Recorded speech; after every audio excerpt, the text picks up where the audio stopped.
లలిత jewellers వారి double ధమాకా offer. అన్ని బంగారు నగలపై తరుగులో 1% తగ్గింపు. పాత బంగారు నగల ఎక్స్చేంజ్ పై గ్రాముకు 150 రూపాయలు అదనంగా పొందండి.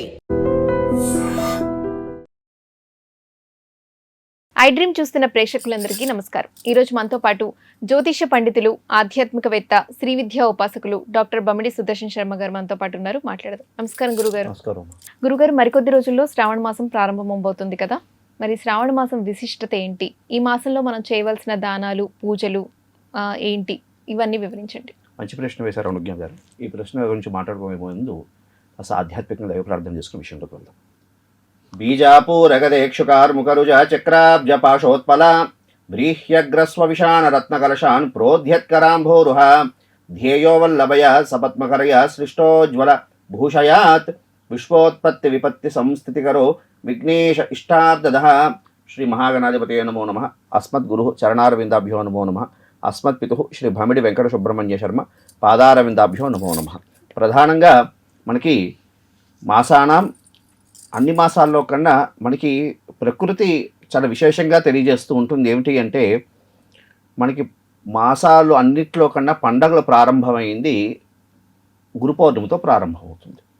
గురు పౌర్ణమి వెళ్ళింది అంటే ఇంకా పండగల సీజన్ మొదలైంది అని అర్థం. గురు పౌర్ణమి ఆషాఢ మాసంలో వస్తుంది. ఇంకా శ్రావణ మాసం ప్రధానంగా తీసుకుంటే, శ్రావణ మాసం ప్రధానంగా శాక్తేయ ఉపాసనకి సంబంధించినటువంటి వైశిష్ట్యం కలిగినటువంటి మాసము అని అంటారు. శాక్తేయ ఉపాసన అంటే అమ్మవారికి సంబంధించినటువంటి ఉపాసన క్రమాల్లో చాలా వైశిష్ట్యం కలిగినటువంటి మాసం. ఈ మాసంలో చాలా విశేషంగా మనకి పర్వదినాలు కూడా వస్తూ ఉంటాయి. ఉదాహరణకి రక్షాబంధనం అని, దాన్నే మనకి అన్నదమ్ముల అక్క చెల్లు చేసుకున్నటువంటి ఉత్సవం. అదేవిధంగా వరలక్ష్మీ వ్రతము, హయగ్రీవ జయంతి ఇత్యాది పండుగలన్నీ, అదేవిధంగా కృష్ణాష్టమి, అదేవిధంగా సాక్షాత్తు సంతోషి మాత అవతరించినటువంటి పర్వదినం కూడా మనకి రక్షాబంధనం రోజు అమ్మవారు అవతరించింది. కాబట్టి ఇలాంటి విశేషమైనటువంటి పండుగలన్నీ, అదేవిధంగా కాళాష్టమి ఇత్యాది పండుగలన్నీ కూడా ఈ యొక్క మాసంలోనే మనకి వస్తాయి. అయితే ప్రధానంగా ఈ శ్రావణ మాసం, ముఖ్యంగా శ్రవణ అంటే ఎందుకు శ్రావణ మాసం అంత ప్రాశస్త్యం కలిగింది అంటే, ప్రధానంగా శ్రవణ నక్షత్రంతో కూడినటువంటి పౌర్ణమిని మనం శ్రావణ మాసంగా, శ్రావణ పూర్ణిమగా జరుపుకుంటూ ఉంటాం. ప్రధానంగా ఇది విష్ణువుకు సంబంధించినటువంటిది. అదేవిధంగా అమ్మవారికి సంబంధించినటువంటి ఆరాధన క్రమాల్లో చాలా విశేషమైనటువంటి ప్రాశస్త్యం కలిగినటువంటి ఈ విషయం.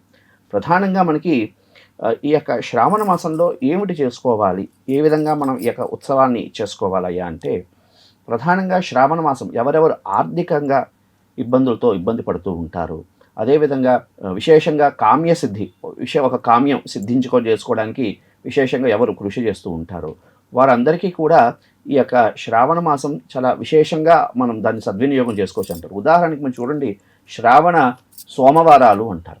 మనకి మంత్రశాస్త్రంలో కూడా చెప్పింది, శ్రావణ సోమవారాలు కార్తీక సోమవారాలతో సమానం అంటారు. ఇక్కడ ఇంకా పక్కన పెడితే నార్త్ సైడ్ వైపు ఈ శ్రావణ సోమవారం చాలా విశేషంగా చేస్తారు, చాలా విశేషంగా ఉత్సవాలు చేస్తూ ఉంటారు. అదే అలాంటి విశేషం కలిగినటువంటి మాసం. ఈ ప్రధానంగా అంటే శివకేశవులకి భేదం లేదు, అదేవిధంగా శాక్తేయ ఉపాసనకి సంబంధించినటువంటి భేదం లేదు. ఎందుకంటే కృష్ణాష్టమి ఇక్కడే వస్తుంది, అదేవిధంగా శ్రావణ సోమవారాలు అనుకోండి, ఇత్యాది పర్వదినాలన్నీ కూడా ఈ శ్రావణ మాసంలోనే వస్తాయి.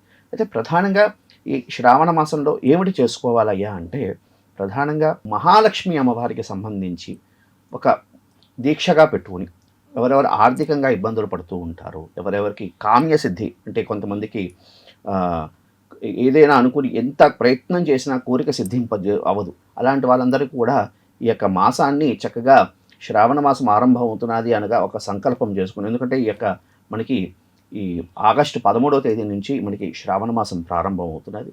కాబట్టి ఈ శ్రావణ మాసం ముందుగా సంకల్పం చేసుకుని చక్కగా ఈ రోజు నుంచి నేను ఒక మాసం కాలం చాలా చక్కగా శాక్తేయ ఆరాధన సంబంధించినటువంటి విధానం చేస్తాను అంటూ చక్కగా ప్రాతకాలం నిద్ర లేచి కాలకృత్య కార్యక్రమాలు తీర్చుకొని ప్రతినిత్యము కూడా అమ్మవారికి సంబంధించి ఈ మాసం అంతా కూడా చక్కగా గూడాన్నం, దాన్నే బెల్లపరవన్నం అంటారు, ఇది అమ్మవారికి నివేదన చేస్తూ ఆరావళి కుంకుమతో అమ్మవారికి అర్చన చేయడం ద్వారా, మహాలక్ష్మి అమ్మవారికి అర్చన చేసుకోవడం ద్వారా విశేషమైనటువంటి ధనప్రాప్తి కలుగుతుంది.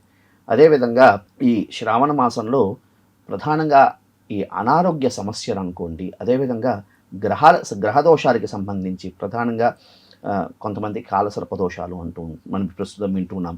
కాలసర్ప దోషాలు అనుకోండి, అదేవిధంగా శనేశ్వరుడికి సంబంధించినటువంటి దోషాలు అనుకోండి, ఇత్యాది దోషాలన్నీ కూడా ఈ శ్రావణ మాసంలో వచ్చినటువంటి సోమవారాలు ప్రప్రదంగా కాస్త ప్రదోషకాలంలో అర్చన చేసుకుని ఉదయం అంతా ఉపవసించి ప్రదోషకాలంలో చక్కగా శివుడికి అభిషేకం చేసుకుని చిమ్మిలి, అదేవిధంగా ఆమ్లక ఫలము అంటారు, ఉసిరికాయ అంటారు.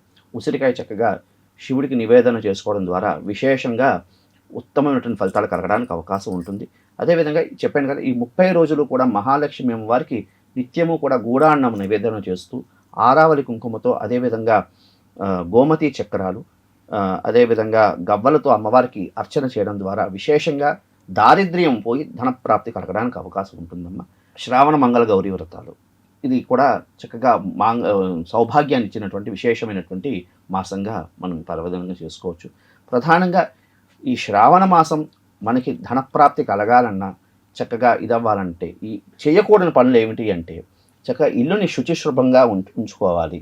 అదేవిధంగా ఇంట్లో ఉన్నటువంటి కుటుంబ సభ్యులంతా కూడా ఈ యొక్క శ్రావణ మాసం అంతా కూడా చాలా విశేషంగా శుచిశుభ్రతగా ఉంచుకుంటూ ఇల్లునంత పరివారం కుటుంబ సభ్యులంతా కూడా వసుదైక కుటుంబంగా భావన చేస్తూ అంతా ఐక్యమత్యతగా ఉంటూ శాక్తేయ ఆరాధనతో పాటు శివాయ విష్ణు రూపాయ అన్నట్లుగా విష్ణు సహస్రనామం కూడా చక్కగా పారాయణ చేయడం ద్వారా విశేషంగా గ్రహదోషాలన్నీ కూడా పోయి ఖచ్చితంగా ఆ అభిష్టం వాళ్ళకి ఏముందో అదంతా కూడా నెరవేరడానికి అవకాశం ఉంటుందమ్మా.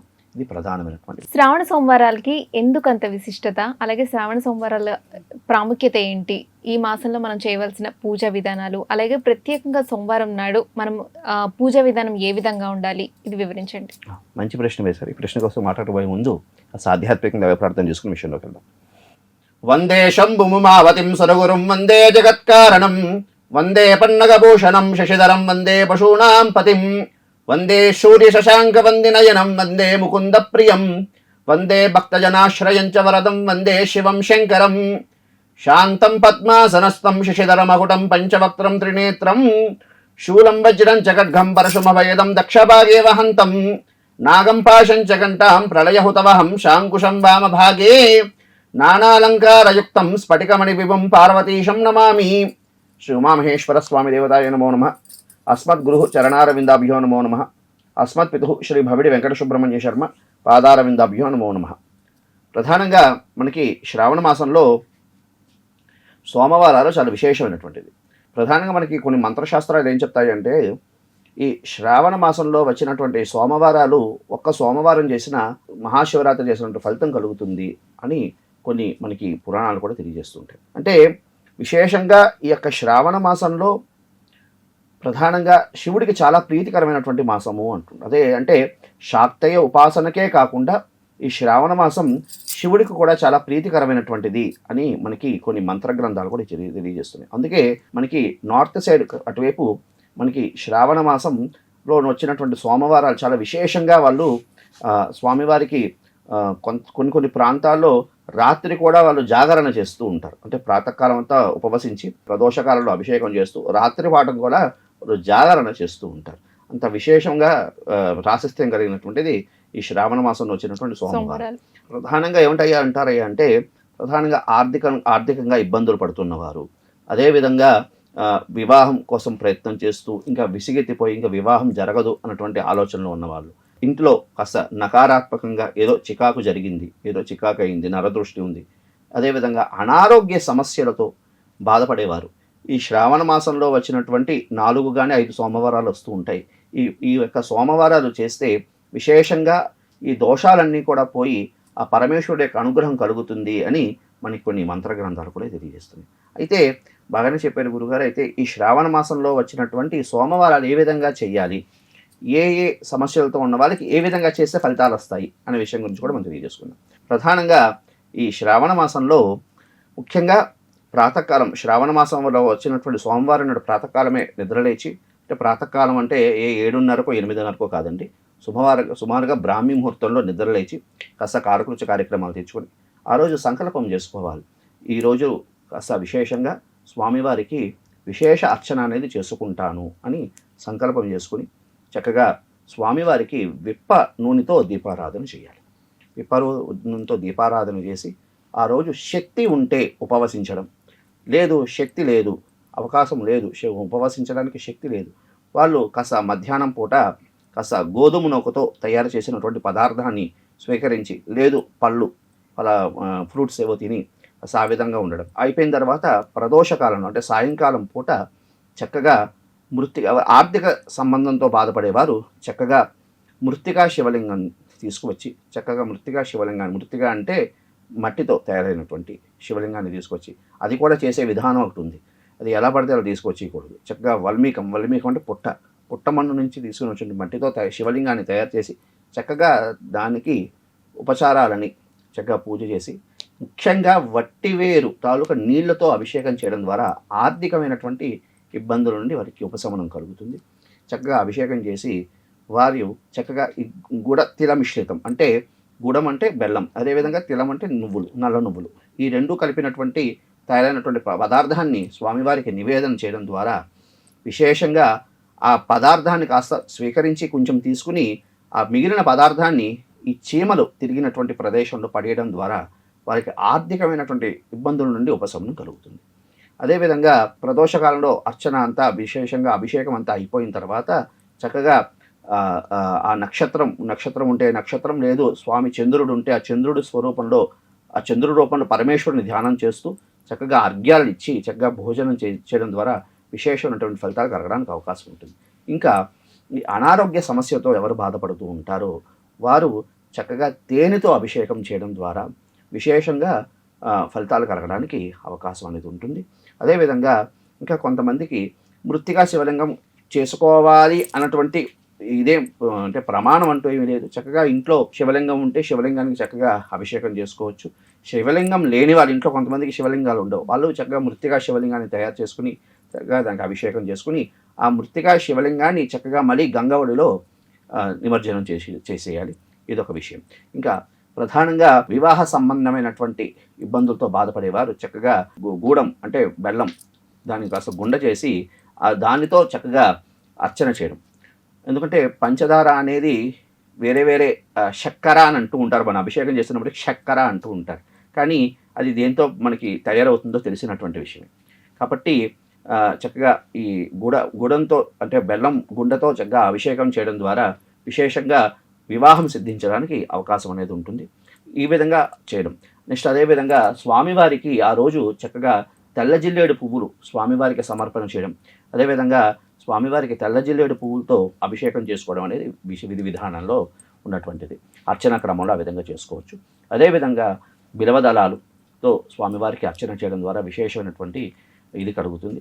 అదేవిధంగా ఇంటిలో నకారాత్మకంగా ఇబ్బందులు అవుతున్నాయి, ఏదో కాస్త మాకు ఏదో ఎంత అర్చన చేస్తున్నా, ఎంత పూజ చేస్తున్నా, ఏదో మాకు ఇబ్బందులు వస్తున్నాయి, ఆధ్యాత్మికంగా ఉంటున్న ఈ అలౌకిక ప్రపంచంలో మాకు ఇబ్బందులు కలుగుతున్నాయి అన్నటువంటి భావనతో ఉన్న వాళ్ళు చక్కగా ఉసిరి ఫలాలను స్వామివారికి నివేదన చేయడం ద్వారా విశేషమైనటువంటి కార్యసిద్ధి కలగడానికి అవకాశం ఉంటుంది.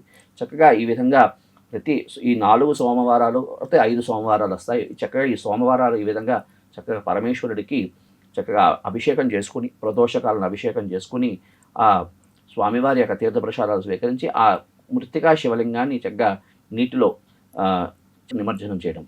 లేదు మామూలుగా మన ఇంట్లో ఉంటే శివలింగం ఉంటే శివలింగానికి చక్కగా అభిషేకం చేసుకుని తీర్థప్రసాదాలు స్వీకరించడం ద్వారా విశేషమైనటువంటి ఫలితాలు కలగడానికి అవకాశం ఉంటుంది. శ్రావణ సోమవారాల ప్రాముఖ్యత గురించి చక్కగా వివరించారు. ధన్యవాదాలు గురుగారు. శుభమస్తు.